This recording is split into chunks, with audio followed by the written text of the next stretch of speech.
Hey YouTubers, it's Shannon from Tesla and Chill, and after having our Model 3 for just a few months but loving how it drives, it got me thinking about the other electric cars that are on the market today. So we are on our way to a dealership right now. We are going to go test drive one of the newest award-winning electric vehicles. But before we do that, go ahead and like this video and subscribe to our channel. Even if you don't like our channel, subscribe anyways because I know there'll be a video in the future that you'll like. Now that you've subscribed, let's go ahead and let's get to that test drive. This I-PACE is Jaguar's first fully electric vehicle, and it has a sticker price of $85,033. So what does something just shy of 100 grand get you? Well, this fully loaded SUV comes with adaptive cruise control with steering assist and a 360-degree surround camera. But there's no Sentry mode, unfortunately. It does have a heads-up display though, a heated steering wheel and windshield, ebony Windsor leather seats, a Meridian surround sound system, and a cabin air ionization system. And that's just to name a few things. So the I-PACE takes about 13 hours to charge, and that's on a 240 volt, and it has a range of 234 miles. Jaguar estimates the fuel or charging cost of this is about $850 a year, and the salesman with us actually told me I'd be able to charge at a Tesla Supercharger station, but we know that's not true. When was the last time you saw any other car but a Tesla charging at a Tesla Supercharger?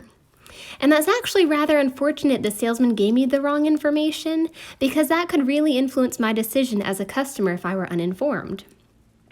But as far as the I-PACE goes, it is a nice vehicle overall, where it's fully electric, but it still kind of acts like a typical ICE vehicle.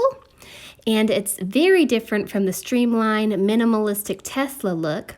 As you can see, the dashboard area and steering wheel has a lot of buttons and knobs. So I think the prime customer for this car is probably someone in their 40s. So someone who wants to embrace the electric trend, but is more comfortable in a traditional style car that they've probably been used to driving for the past 20 years or so. And for a smaller SUV, I was pretty impressed with how much legroom there was in the back seat, but I was really disappointed with the lack of space, both in the trunk and the front area. So the trunk had a tiny hideaway space similar to the Model 3, where you can pull up part of the floor for some extra space. But as you can see, the I-PACE only offered a few extra inches, and that's where the charging components were kept. As far as the front, I think it may have been just more of an afterthought for Jaguar. I was expecting it to be bigger than my Model 3 since the I-PACE is an SUV. But as you can see, it was so tiny it could barely hold more than my purse.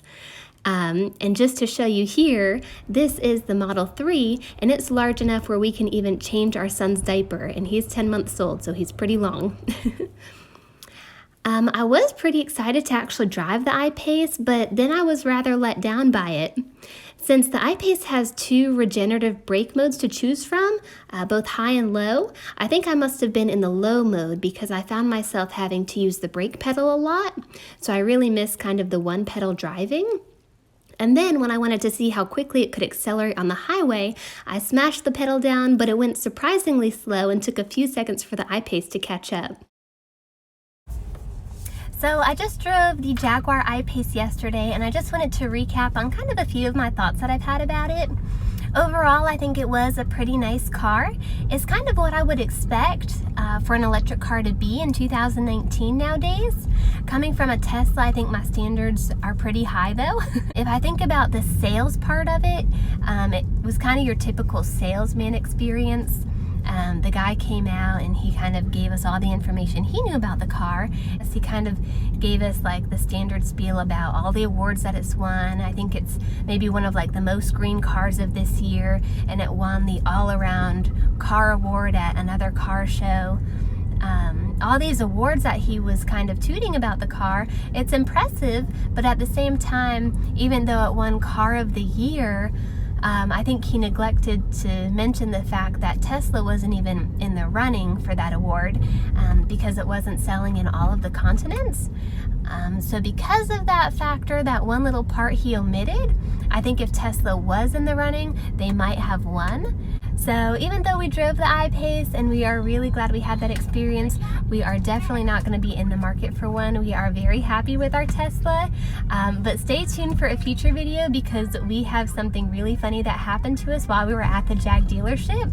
When we left our car to go on the test drive, we had something really funny happen in Sentry mode, so we are going to show that to you next. So stay tuned and we will talk to you soon.